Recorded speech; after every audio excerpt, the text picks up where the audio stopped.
And a reminder, the first 30 minutes of this podcast are available on Apple, Spotify, YouTube, Google and many of the major platforms. The full podcast is available at www.patreon.com/SRB Media. SRB Media.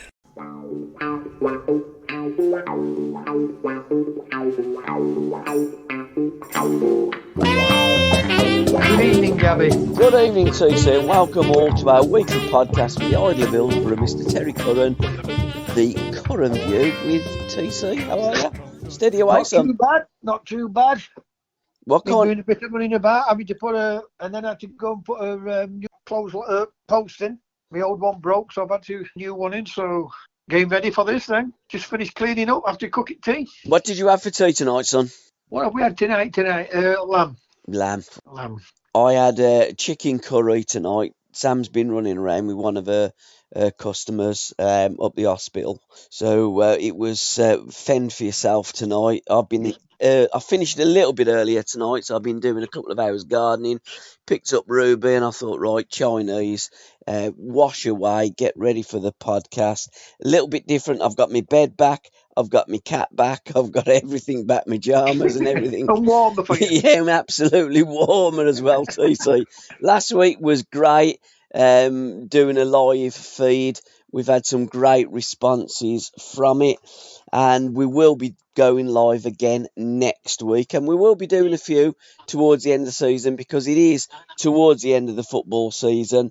The Premier League, I believe, is going to go on longer than the Championship and the rest of the EFL leagues. We will be looking at League One in a little bit more depth later on in the podcast, and also Tim Castlin is going to be posing the question of the week a little bit later.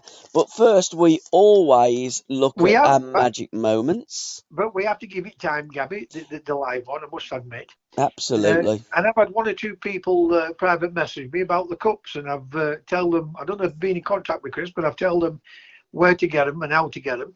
Yep. So let's hope everything starts to work out for us. Absolutely. I mean, it's very easy if you've got a budget. We have a whip round.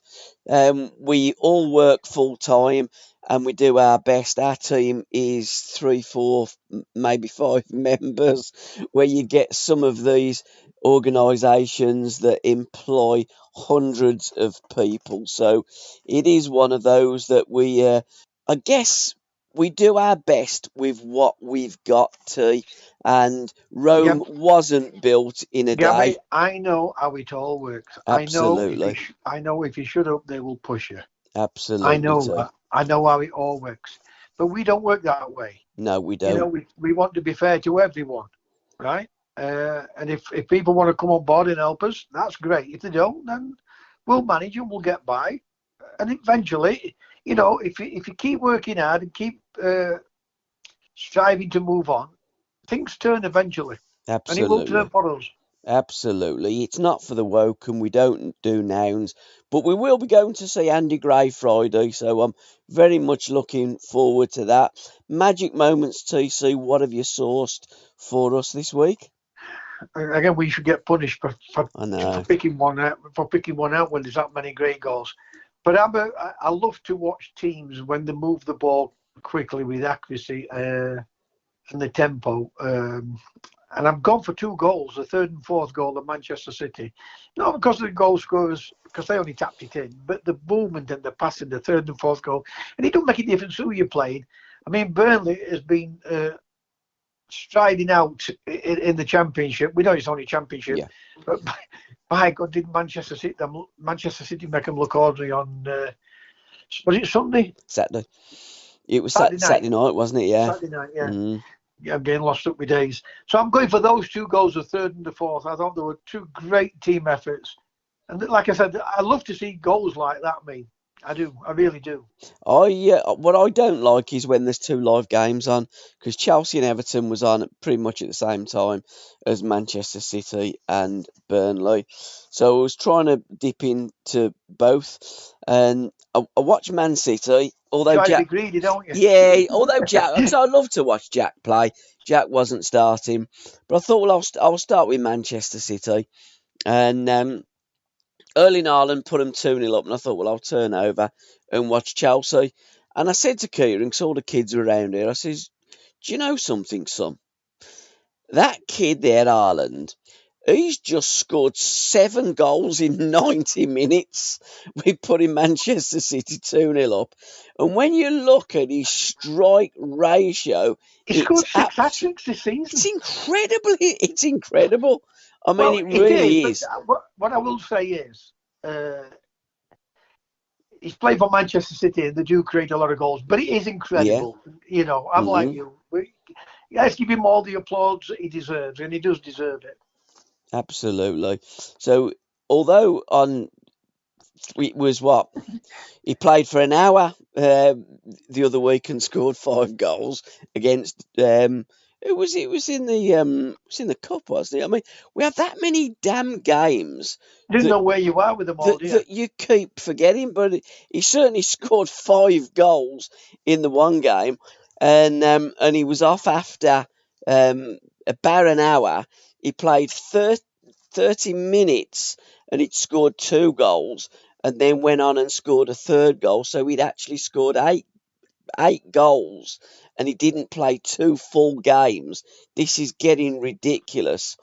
So I turned over and watched Chelsea, and I thought, hey, Chelsea look as though they've really turned the corner, you know, and I'm looking at certain players. I'm quite liking this Fernandes. I've only seen bits of him. I haven't really seen him in full games. He's started to settle in a bit now. Yeah, he has, and I think he's got great feet. And and I've looked at him. These continentals have. They work on that. Make no mistake. Absolutely, and I thought, blimey. And I'm looking at Havertz. I'm a big fan of Havertz, and I like Joe Felix, and there's a number of Chelsea players that I like. And I said to Kieran, do you know what?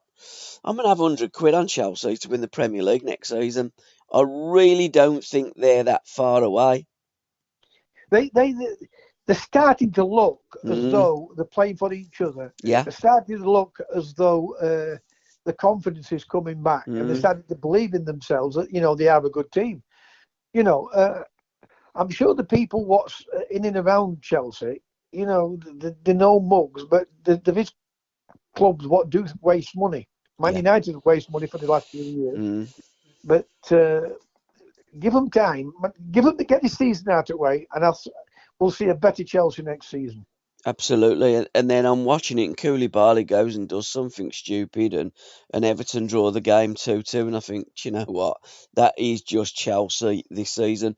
But next season is a different ball game, and I do fancy them to really be in the shake-up next season, Chelsea. Tommy Doyle's last-minute goal for Sheffield United in the FA Cup, I thought was phenomenal. Unbelievable. It was a great strike, wasn't it? And he looks a decent player. I didn't realise he was... It was a good game, you know that. It was an end-to-end game, that. Yeah, I mean, the first half anyway, absolutely. Yeah. I mean, Blackburn went in front twice. Yes, they did, yeah. Yeah. But again, Sheffield United done so well. Semi-final of the FA Cup.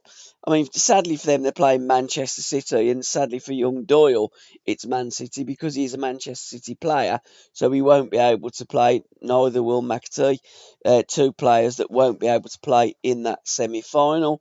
But is that for definite? Cause something like Pep Guardiola, I would think, wouldn't want to. But it could be dangerous, couldn't it, by letting play? Exactly. And I've heard all the pros and the cons and should he and shouldn't he. Personally, I'd let him play. I'd let both the boys play. But you know what happens in football, and football is so woke these days that they have to go by the rules, and I'm sure that they will not be able to play in the semi-final. And I think it's terrible because, again, you know, you put these players out to gain experience, they get to a semi-final, you say you can't play. So, you know, it is just a little bit... It would be interesting to to see how they would perform. Absolutely. You know, from Pep's point of view, against, you know, I know, yes, it's the teammates, but they're playing against the best, and that's showing you know, a competitive 90-minute game, how good they are, or what they need to improve on. Absolutely, and 100%. I would say, if you're loaned out to a team for a season, no matter who you play, you're able to play in every game. I don't like this that you can't play in certain games, but, you know, it is what it is. That's only our opinions. It doesn't mean we're right, but it doesn't mean we're wrong neither. No, absolutely. I think we've got to give Hickenbottom a great compliment, because Sheffield United is under pressure. Whether they're going to liquidation. Yeah. They keep knocking on doors. There's something going off behind the scenes. I don't know what's going off behind the scenes. And sadly enough, Wigan's been deducted points because they've not paid players' wages. So, you know, to get to a semi-final, second in the league, he's done a tremendous job as Hickenbottom at Sheffield United. And also there's that pressure to get back up into the Premier League. So he's got all of that to deal with. He's got them to the semi-final of the FA Cup. They're a gnat's whisker away from getting back into the Premier League. I'm with you, T. I think Hickenbottom has done an absolutely first-class job there at Sheffield United. Yeah, Thiago Almeida's goal for Atlanta in the Major League Soccer, I mean, it was a free kick, must have been 35 yards, stuck it with whip in the top corner, just where you put the postage stamp. I looked at it and thought, you know what, that is absolutely phenomenal. Is that the one where he's bent it round and it's gone? Yeah. Incredible bend on it, wasn't it? Yeah, it was. It was an unbelievable whip that he got on that ball. Without putting any distraction from it. Yeah. The balls do move today compared to when, and I'm not, you know, saying in our area, but the balls, I mean, before us, when they had those level balls, impossible to bend those balls, wasn't it? You know, but when I saw it, I thought, look, I just reminded me, different type of ball, but the bend on it. You remember the Roberto Carlos? Absolutely, yeah. Against France, but I mean, that was an incredible free kick, but that was as good as, in a sense, because the movement of the ball, you could have put somebody in the top corner and they still would have saved it.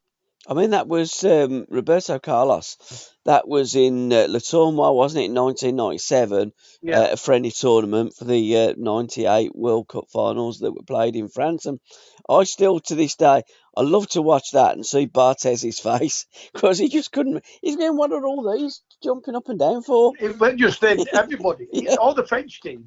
And then he looked. How's it? And then he looks in the back of the net and thought, how's that ended up there? It was unbelievable. I mean, that was one of the greatest free kicks of all time. Wide, doesn't it? Oh, I mean, you would still say now, if you're watching that, you know, when he strikes that ball and you do a spot the ball, and where does that ball? You know that. Yeah, absolutely. You go, no, he's not going to get that ball in the back of the net. No way. Exactly, and if you don't see that, people say, oh, they've exaggerated. No, it was quite phenomenal, and also was Almeida. If you don't see that, it's not captured on tape, video, or TV. Yeah. People wouldn't believe when people were talking, and it did this and it bent all the way back. It looks like it's going out, and all of a sudden it come back on itself. But it did all that, didn't it? Absolutely. It was a little bit like that. You know, I know it's a different sport, that Shane Warne's delivery where it pitches somewhere leg and then ends up taking the off. Right. You know what I mean? You go, how did he do that? And, you know, there are moments of magic and skill, and, you know, trying to replicate that is very difficult. But Almado's free kick was different gravy. But for me, the most magic moment of the weekend was seeing David Brooks back on a football pitch. Yes. And it's great to see him back on a football pitch, because he has gone through a lot of trauma these last couple of years, hasn't he? Yeah, absolutely. So, you know, we can look at all these great goals. We can remember, we can eulogise about things that's happened and moments in games that we've looked at and we've gone, wow, that's fabulous. But ultimately, for me, the most fabulous thing was seeing David back on a football pitch. So good luck, young man. I do remember watching that first game where he took my eye. He played against your beloved Sheffield Wednesday, and I thought, dear me, this fella looks a player. Can England get him? and while the Welsh team had already captured his signature. I believe with Harry Wilson, and there was another one. There was a couple of three at the time that were English players, but also could play for Wales. So Wales got in there before the English did. But he does look a great player, and it's great to see him back. Well, like you say, I watched him destroy Sheffield Wednesday. 2-0 up, come back to 2-2, and they went on to win 4-2, just like Barnsley did the other night. And I thought, wow, this kid looks a good player. That was a funny game last night. Just before we go on to Tim's question that he poses this week, it was a funny game. I thought 2 really quick goals for Barnsley, and Sheffield really giving the ball away in daft areas. But teams do like to play it from the back, and when the team presses high and it's not quite right, the pass, it can get intercepted. And it's then all down to composure. If you're not composed on the ball, then you will give a bad pass. Absolutely. And it ended up in the back of the net, didn't it? But then Sheffield Wednesday come back into the game. They got it back to 2-2. In the second half, it was all Sheffield Wednesday. And you're thinking Sheffield just need that little bit of luck here, and get it over the line, get the 3 points, get back to Sheffield. But all of a sudden, bang, bang, Barnsley again, 4-2. And you're thinking, wasn't really a 4-2, but Barnsley do look a very dangerous team. And if they do go to the playoffs, I wouldn't fancy playing Barnsley. And that manager's done a great job as well with them, hasn't he? Yeah. Well, I mean, John was playing last night. He's gone back to Wakefield. Did I tell you? No. No, well, I didn't know he'd gone back. I didn't know he'd signed for it. He told me he'd packed it all together, and then he's gone back to Wakefield. Oh, good. Anyway, so I went to watch him play last night.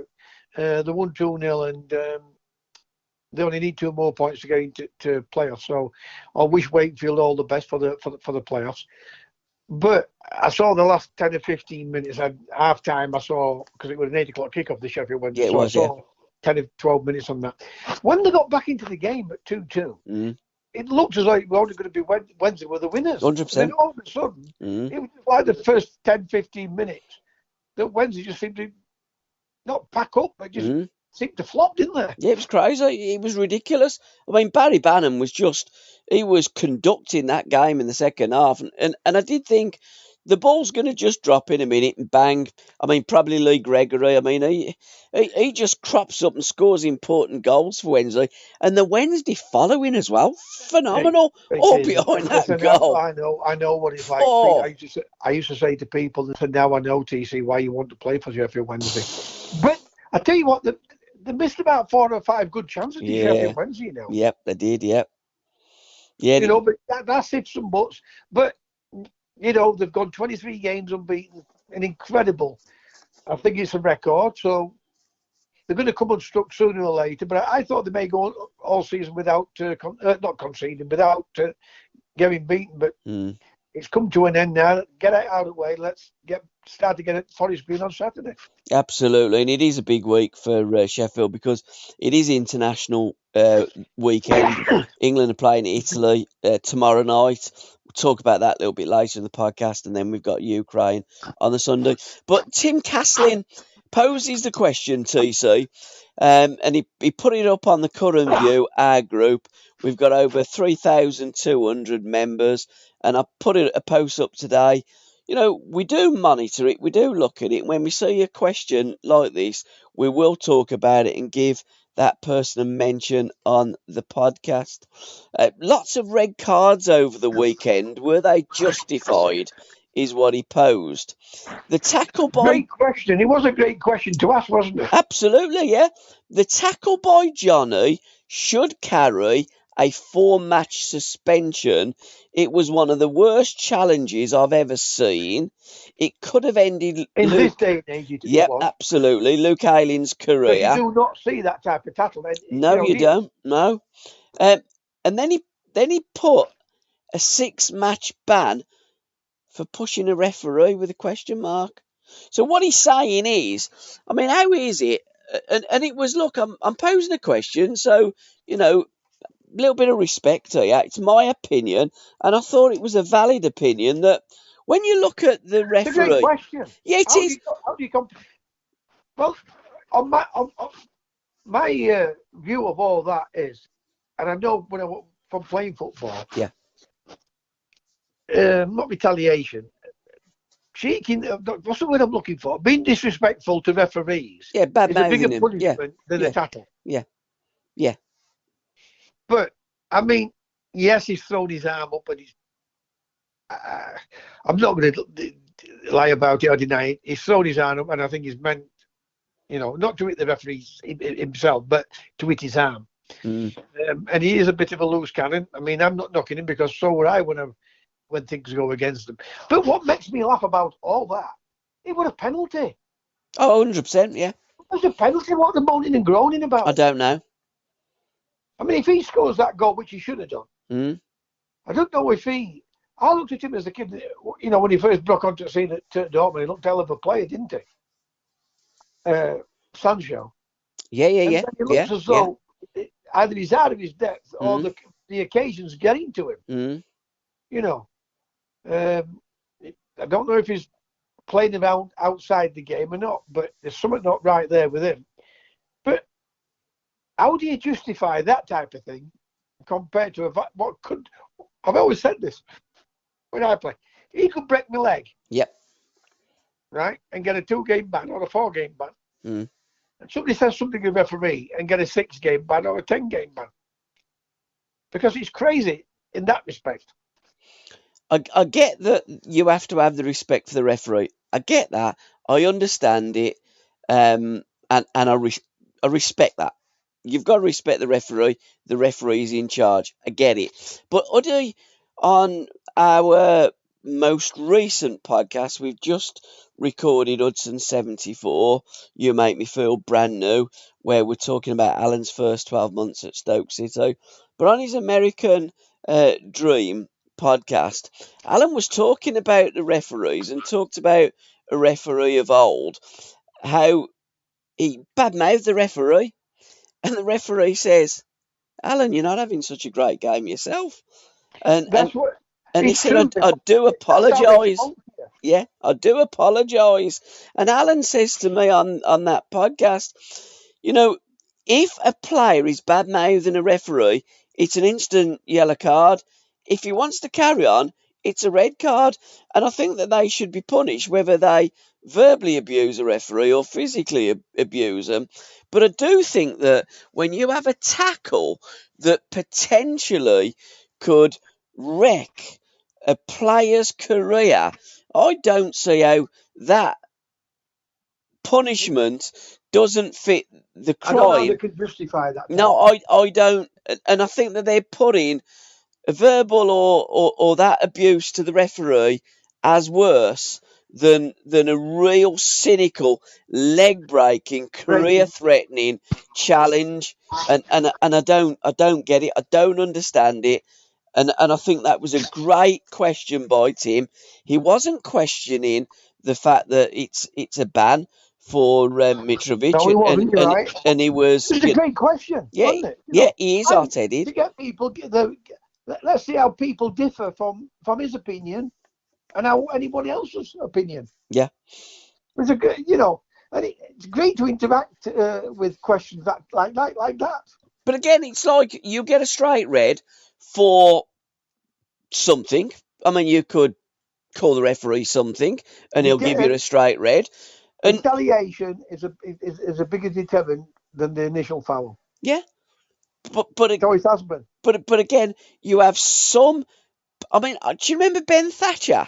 I mean, yeah. I think that was vicious. Yeah, but didn't he receive more than the mandatory ban for a red card? That was the one when he the Manchester City thing. Yeah, he was. He just took him out, and it's like, I mean, he nearly took his head off. But I think that when you're looking at these, so if what they're saying is, there's different levels. For instance, Paolo Di Canio, when he pushed the referee, I mean, okay, he pushed him. He didn't hurt him. He just pushed him, and he fell over backwards. A two-match ban should have been efficient for that. Exactly, because yeah. Steve Lodge made it look worse than what it was. I mean, you can see he got his arms up and he's ready to stutter. Yeah. Not stutter, but, ready to stutter, tumbling like type of thing. No, he shouldn't be doing it, but Christ, it weren't vicious. No. You know, when somebody goes to try and break your leg, that's vicious. Absolutely. And back in your day, T, it would be premeditated, so it makes it worse. So Uddy would have played against referee. Roger Taylor would have refereed Uddy's games. His last game in league football, because he did the World Cup, did Roger Taylor, was against Brentford in Sheffield Wednesday. And even like that, he'd say to, I heard him saying to, do you mean Jack Taylor? Complained about a decision he gave. He said it weren't as bad as that City you've just missed, Andy. And he do players by names. I'm not saying referees don't know players by names, but they used to interact. You know, when you say Roger Taylor, do you mean, if you're talking about a World Cup referee, do you mean Jack Taylor? Taylor. Yeah, the Wolverhampton tennis player now, Roger Taylor. Or you're thinking about Roger Milford, because he was another one that No, Jack Taylor was Jack Taylor referee. If you look it up, it is Jack Taylor, yes. I'm thinking 74 Roger World Taylor, Cup final. Player, English tennis player, sorry. Yeah, 74 final. Yeah, Jack Taylor refereed in the World Cup. Yeah, he did. And his last game he refereed in Football League was Brentford versus Sheffield Wednesday. Fact that, by the way. That's a fact. I just got his name mixed up. Yeah, absolutely.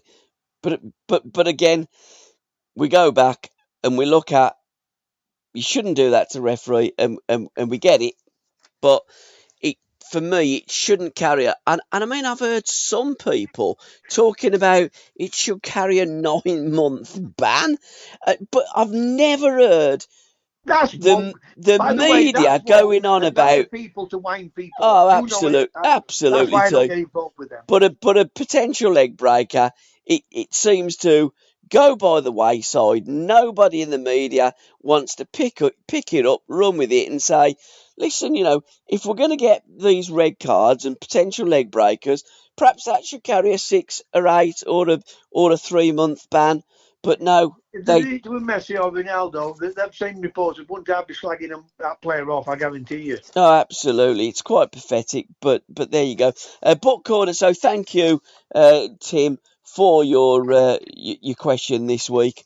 We will be monitoring, and we will be picking out one for next week's live show, TC.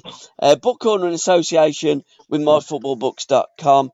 Andy always sends us a recommendation, and yesterday on the 21st of March, it was Brian Howard Clough's birthday, his heavenly birthday, now sadly passed away. 1935 Brian was born, and Andy recommended I Believe in Miracles, written by Daniel Taylor, and the DVD produced by Johnny Owen.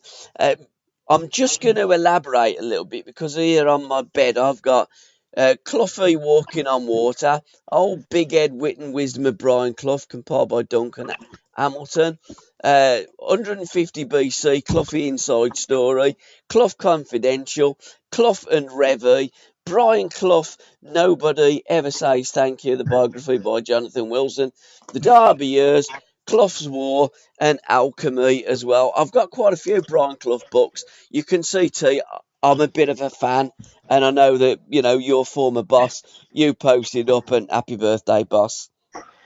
I don't know. When I was playing for Sheffield, when I played for Nottingham Forest, we played at York, and my birthday dropped on 20th of March. Yeah. And Cloughie got the director to have a whip round, and they bought me a pigskin suitcase. Blimey. Yeah, that is true. That is gospel truth. Yeah. I bet that's never happened in football. That's how much he thought of me. Yeah. Me getting injured. And that is true. On my 21st birthday, and they presented it to me on the coach, right? I never felt as embarrassed, because all the players must have been thinking, because the praise he used to praise me all the time, And look how Robbo turned out. Yep. One of the best players, if not the best winger of his generation, when you think about it. Absolutely. He also bought you a car, didn't he? Yeah, oh, yes. Took the keys off me. I got a little Triumph Spitfire, took the keys off me. And then after trading, when I went in, I went looking for me. I got the keys back, went looking for the car. Couldn't see it. I went back into him. He said, you do You do more mileage than James Hunt. And he wrote about it, you know. Yeah. And he didn't want me travelling backwards and forwards. And he bought me that car thinking I'd settle down. SRP.